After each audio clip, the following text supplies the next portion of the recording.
రామగుండం నియోజకవర్గంలో రాక్షస పాలన రాజ్యమేలుతోందని హిందువుల మనోభావాలను దెబ్బతీసే విధంగా దారి మైసమ్మ, పోచమ్మ ఆలయాలను తొలగించిన కార్పొరేషన్ అధికారులను కఠినంగా శిక్షించాలని రామగుండం మాజీ ఎమ్మెల్యే కోరుకంటి చందర్ పోరుబాట పట్టారు.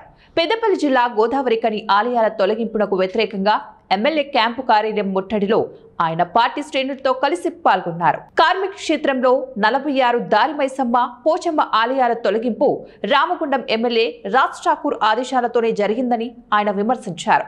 ప్రశ్నించే గొంతులను రాష్ట్ర ప్రభుత్వం పోలీసులతో అణిచివేస్తోందని, శాంతియుతంగా నిరసన తెలిపిన బీఆర్ఎస్ శ్రేణులపై పోలీసుల దౌర్జన్యం సరైంది కాదన్నారు. నియోజకవర్గంలో ఎమ్మెల్యే రాజ్ ఠాకూర్ నియంతలా వ్యవహరిస్తున్నారని, పూర్వ వైభవం పేరుతో చిరు వ్యాపారులను రోడ్డున పడేశారని చందర్ అసహనం వ్యక్తం చేశారు. వ్యాపారులు లేక ఆర్థికంగా చితికిపోతున్న చిరు వ్యాపారులను ఆదుకోవాలని, సింగరేణి సౌజన్యంతో నిర్మించ తలపెట్టిన షాపింగ్ కాంప్లెక్స్ లో వారికి స్థానం కల్పించాలని ఆయన డిమాండ్ చేశారు. ఆలయాల కూల్చివేతలకు బాధ్యులైన అధికారులను గుర్తించి చట్టపరంగా శిక్షించాలని, లేని పక్షంలో ఆందోళనలు ఉధృతం చేస్తామని ఆయన హెచ్చరించారు. రాష్ట్రంలో రామగుండం నియోజకవర్గంలో బుల్డోజర్ పాలనకు ప్రజలు చరమగీతం పాడుతారని, ఇప్పటికైనా పాలకులు పద్ధతి మార్చుకోవాలన్నారు. కాంగ్రెస్ ప్రభుత్వంపై వ్యతిరేకతను ప్రజలు సరైన సమయంలో తగిన గుణపాఠం చెబుతారన్నారు. గత 2 సంవత్సరాలుగా జరుగుతూ ఉన్నది. ఈ యొక్క బుల్డోజర్ పాలనను వ్యతిరేకిస్తూ ఈ ప్రాంతంలో ఉన్నటువంటి చిరు వ్యాపారస్తులందరినీ కూడా రోడ్డు మీద పడేసిండ్రు.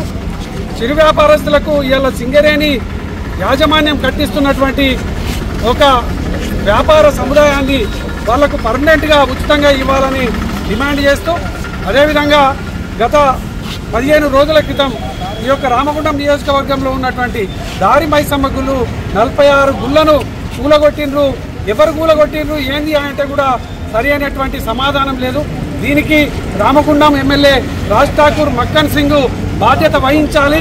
దాని మీద స్పష్టమైనటువంటి ప్రకటన చేయాలని చెప్పేసి డిమాండ్ చేస్తూ ఈరోజు చెలో ఎమ్మెల్యే క్యాంపు కార్యాలయాన్ని బీఆర్ఎస్ పార్టీ ఆధ్వర్యంలో చేపట్టినటువంటి సందర్భంగా ఎక్కడ చూసినా పోలీసు పహారాల మధ్యలో బీఆర్ఎస్ నాయకులందరినీ కూడా అరెస్టు చేస్తూ ఉన్నారు. ఇది పేరుకే ప్రజాపాలన. పోలీసులతోని కేసులు పెట్టించి భయపెట్టించి ఈ యొక్క ప్రశ్నించేటువంటి గొంతుకలను ఇబ్బంది పెడితే తస్మత్ జాగ్రత్త. మీకు ప్రత్యేకంగా ఈ సందర్భంగా హెచ్చరిక చేస్తున్నాం. మీకు తగిన బుద్ధి గుణ